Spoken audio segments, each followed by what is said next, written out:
انقلاب پسند۔ میری اور سلیم کی دوستی کو 5 سال کا عرصہ گزر چکا ہے۔ اس زمانے میں ہم نے ایک ہی اسکول سے 10ویں جماعت کا امتحان پاس کیا، ایک ہی کالج میں داخل ہوئے اور ایک ہی ساتھ FA کے امتحانات میں شامل ہو کر فیل ہوئے۔ پھر پرانا کالج چھوڑ کر ایک نئے کالج میں داخل ہوئے۔ اس سال میں تو پاس ہو گیا، مگر سلیم سوئے قسمت پھر سے فیل ہو گیا۔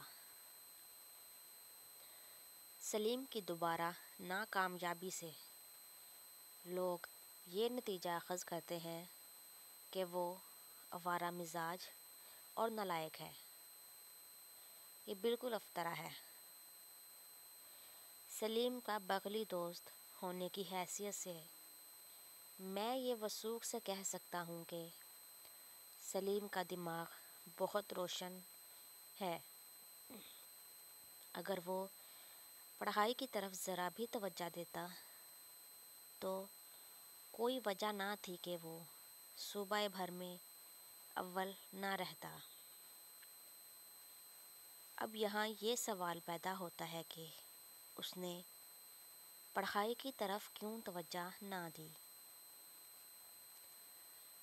جہاں تک میرا ذہن کام کر دیتا ہے، مجھے اس کی تمام تر وجہ وہ خیالات معلوم ہوتے ہیں جو ایک عرصے سے اس کے دل و دماغ پر آہستہ آہستہ چھا رہے تھے۔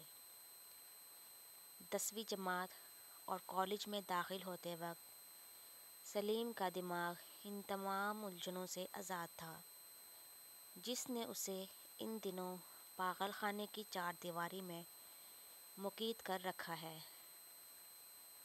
ایام کالج میں وہ دیگر طلباء کی طرح ہر کھیل کود میں حصہ لیا کرتا تھا۔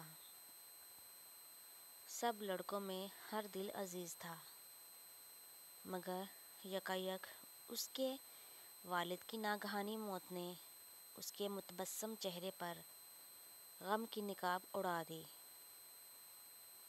اب کھیل کود کی جگہ غور و فکر نے لے لی۔ وہ کیا خیالات تھے جو سلیم کے مضطرب دماغ میں پیدا ہوئے، یہ مجھے معلوم نہیں۔ سلیم کی نفسیات کا مطالعہ کرنا بہت اہم کام ہے۔ اس کے علاوہ وہ خود اپنی دلی آواز سے نا آشنا تھا۔ اس نے کئی مرتبہ گفتگو کرتے وقت یا یوں ہی سیر کرتے ہوئے اچانک میرا بازو پکڑ کر کہا ہے، عباس، جی چاہتا ہے کہ… ہاں ہاں، کیا جی چاہتا ہے؟